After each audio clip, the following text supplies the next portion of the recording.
Photojournalist Dan Heffner is at the scene. Dan, I know you've been there for a few minutes. You haven't been able to really talk to anybody yet. Tell us what you're seeing out there right now. You never think about having to bury your children. I wish I had him back.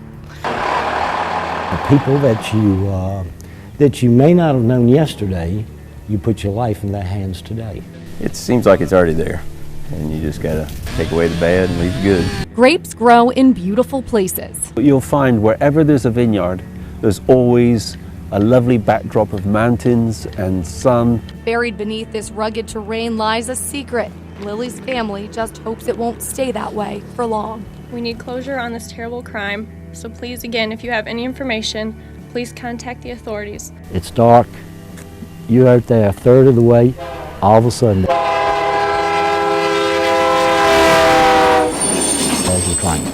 what do you do? Where do you go? See, it's not breaking. Teresa Widener has a condition called pica, described as having an appetite for strange objects. In her case, that's rocks. I think it tastes good. I've said I think it has a earthy, minerally flavor. And there's a reason for that earthy flavor. Len, right now the intersection of River Road and the train trestle is completely blocked.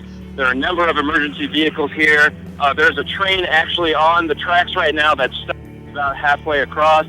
I just saw them wheel a stretcher by, and they seem to be peering over the edge of the cliff or the hill. Here's one missing, there's one missing. So far, there have been 125 reports of bronze flower vases twisted, then lifted from graves.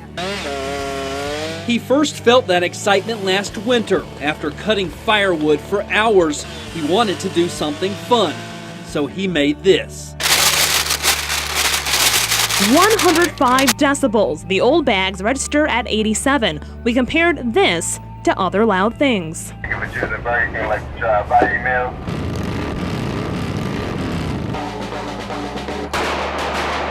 And people are coming from all over to be part of the industry, putting Central Virginia on the map. One bottle at a time.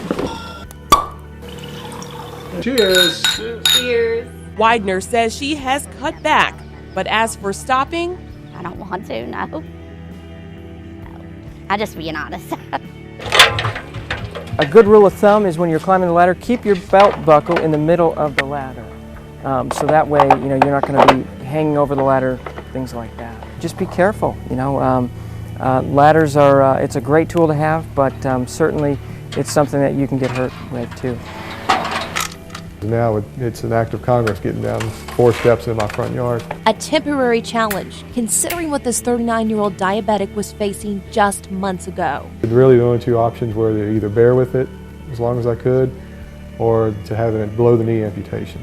And at first I was like, no, I'm not going to even think about that. I'll just put up with it. But one thing he didn't tell me was that it was going to progressively get worse, and it did. Virginia State Troopers reconstruct a crash involving one of their own. State police say the driver of this green pickup truck was trying to retrieve some of his furniture that had fallen into the southbound lanes of the Route 29 bypass when a trooper pulled up behind him and got out of his car to help.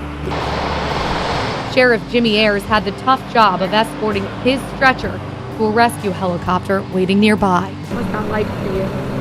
It's a tough thing. Tough thing. It's a tough business to be in. Next to her letter of gratitude, there are reminders of the dangers they face every day. Aaron Coppage, at the time of his death, he was the chaplain here with the department. Just really excited about it, and I just told him, that I loved him and be careful, and he just said he was, trying to make us proud. This was likely the last road Scott Lilly saw. The Cow Camp Gap Shelter where his body was discovered is just 2.8 miles south of here. It's mostly rough, rugged, and remote terrain.